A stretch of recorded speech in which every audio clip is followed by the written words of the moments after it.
السلام علیکم۔ السلام علیکم ورحمۃ اللہ وبرکاتہ۔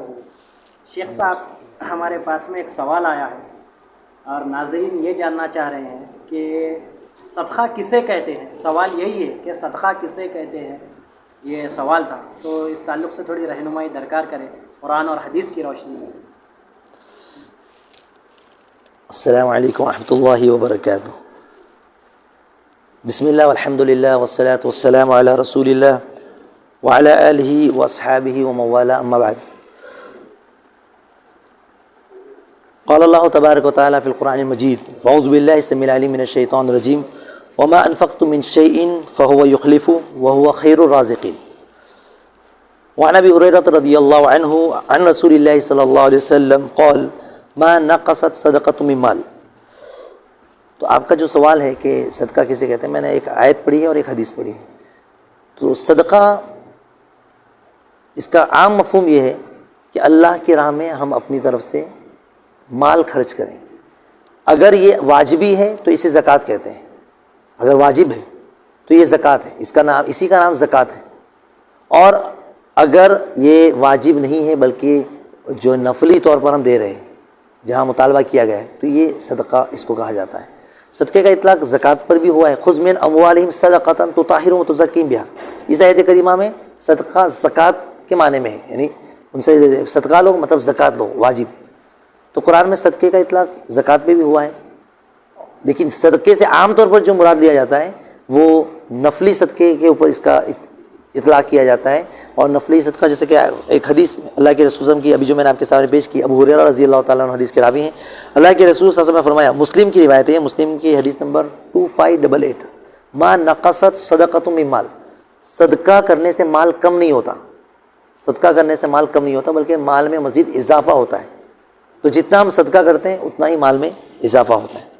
شیخ، اس کے متعلق ایک دوسرا کوشچن ہے میرا جی۔ کہ لوگ جو ہے عموماً یہ سوچتے ہیں کہ صدقہ دینے سے کوئی بیمار ہے، کوئی کچھ ہے، تو اس کی بیماری دوسرے کو چلے جائے گی، اس طرح سے لوگوں کے اندر توہم پرستی بھی پائی جاتی ہے۔ تو کیا یہ بات بھی قرآن و حدیث کی روشنی میں ایسا بھی کچھ ہے کہ لوگ سمجھتے ہیں کہ ہم ان کو پیسے دیں گے تو ہماری بیماری ان کو چلے جائیں گی وغیرہ وغیرہ کا، اس طرح کا انٹینشن بھی لوگ رکھتے ہیں دینے سے پہلے پیسے وغیرہ، تو کیا یہ بات بھی درست ہے؟ دیکھیے، صدقہ کرنے سے مصیبتیں دور ہوتی ہیں، بلائیں دور ہوتی ہیں، اس میں کوئی شک نہیں ہے کہ آپ کے اوپر کوئی آنے والی مصیبت ہے، وہ صدقہ کرنے سے وہ چیز دور ہو جائے گی۔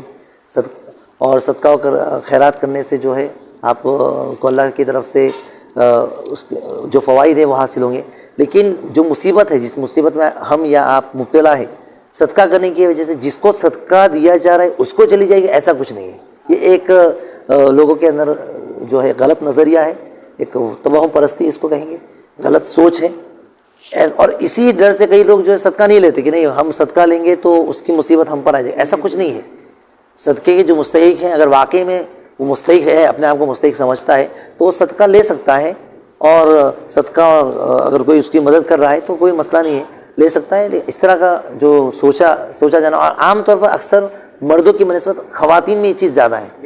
عام طور پر گھر میں والدہ ہیں یا پھر بیوی ہیں یا جو زیادہ دین سے جڑے ہوئے نہیں ہیں، دور ہیں دینی تعلیمات سے، تو وہ لوگ غیروں کی دیکھا دیکھی اس چیز کو اپنے اندر نہیں مت لو ان سے، اگر لیے تو اس سے جو ہے اس کی مصیبت ہمارے گھر آ جائے گی، ایسا کچھ بھی نہیں ہے۔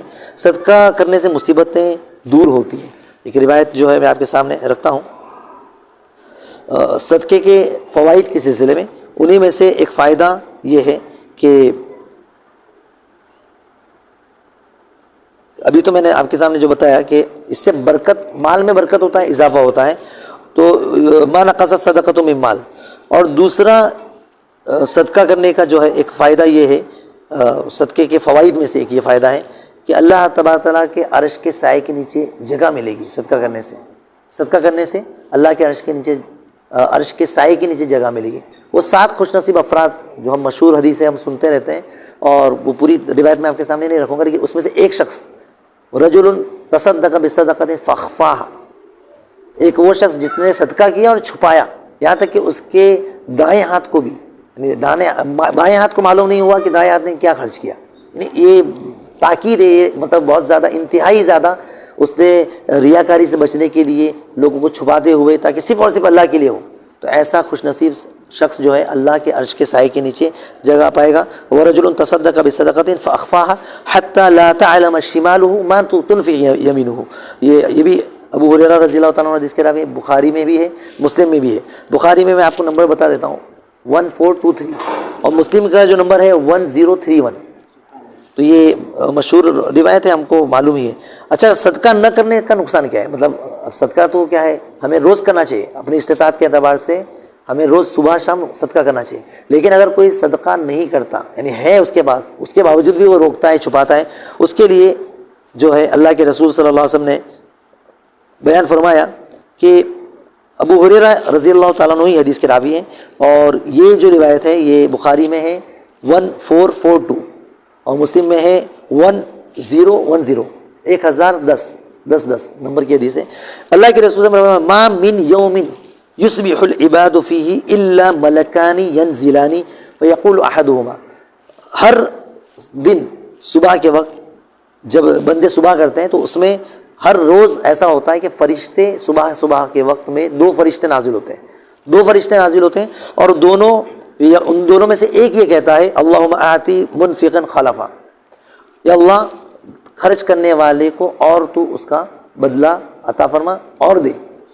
اور دوسرا یہ کہتا ہے اللہم آتی ممسکا تلفا، روکنے والے کو، یا اللہ یہ روکنے والا جو صدقہ نہیں کر رہا ہے اس کو تو ہلاک کر دے، اس کو اور مطلب اس کو نقصان پہنچا دے، اس کو برباد کر دے. یعنی اس کے پاس مال ہونے کے باوجود بھی وہ اللہ کی راہ میں نہیں خرچ کرتا، یعنی اللہ جی کی بنائی ہوئی مخلوق کے اوپر نہیں خرچ کرتا، تو اللہ فرشتے اس کے اوپر بد دعا کر رہے ہیں. تو ایک تو فرشتے کی دعا کہ اللہ جو دے رہا ہے اس کو اور دے، اب فرشتے دعا کریں، ذرا سوچیے. تو ہم یعنی ضروری نہیں ہے کہ آپ روز جتنی استطاعت ہو 10 روپے 20 روپے 100 روپے، جو ہمارے حالت، ہر کسی کو مجھے میری حالت معلوم ہے، آپ کو آپ کی حالت معلوم ہے. کوئی لاکھ روپے کمانے والا ہے وہ اپنے اس کے اعتبار سے خرچ کرے، کوئی 10,000 کمانے والا وہ اس کے اعتبار سے خرچ کرے، کوئی 5,000 کمانے والا اپنے. یعنی اللہ کو کیا ہے، یہ نہیں ہے کہ تم لاکھوں میں خرچ کرو وہی صدقہ ہے. آپ اخلاص کے ساتھ، خلوص و للہیت کے ساتھ آپ نے 1 روپیہ بھی خرچ کیا، 10 روپیہ بھی خرچ کیا، نیت آپ کی اللہ کی رضا ہے، تو اس کا بھی بے شمار حساب، بے حساب اللہ کے پاس اجر و ثواب ہے.